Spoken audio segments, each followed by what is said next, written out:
Welcome to my YouTube channel.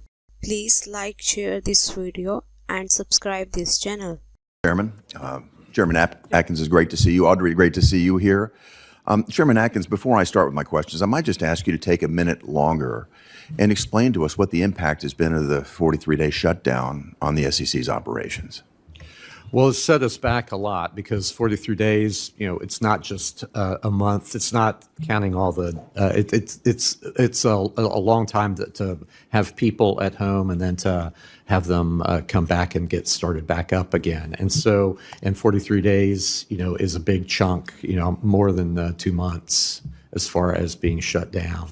So anyway, that has thrown off a lot of our work for investigations. A number of enforcement people could continue under the rules, but for a while, our rulemaking and the normal operations, like coming out with an enforcement data, review of fiscal year 2025, is yet to be done. Yeah. Well, thank you for clarifying that.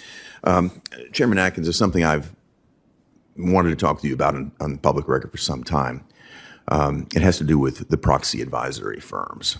And if you think about it, every day Americans are investing their 401ks, their pensions, they're investing in index funds, but they don't vote the shares for those funds. Their money managers don't even vote the shares.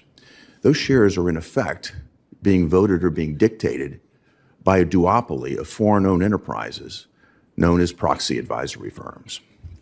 And this duopoly has created massive leverage here in America. And what are they doing with the massive leverage? They're using it to backdoor, essentially, regulations that we would never agree to, that you wouldn't regulate. And so I think we take just a specific example. Consider say on pay. Dodd-Frank dictated that say on pay should happen once every 3 years. But the proxy advisory firms decided that they want it to happen once a year, to triple that. And if you don't do it, you suffer the consequences of their recommendations. I served on a New York Stock Exchange board that was attacked over say on pay by one of these advisory firms.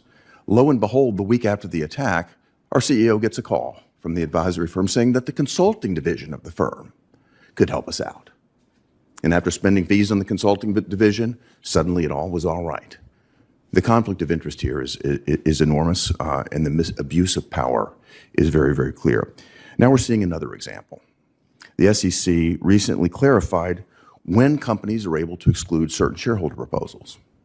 Well, not to leave that alone, ISS has threatened to come in and recommend voting against the directors if for some reason ISS doesn't like the decision on which shareholder proposals to include or exclude.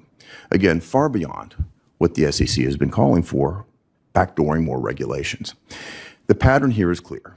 Congress and the SEC set the rules, and the proxy cartel does whatever they want to backdoor alternatives to those rules. And what's the result on the American public? Well, it increases compliance costs, clearly. It diminishes capital formation. And frankly, it decreases and diminishes the attractiveness of going public here in America.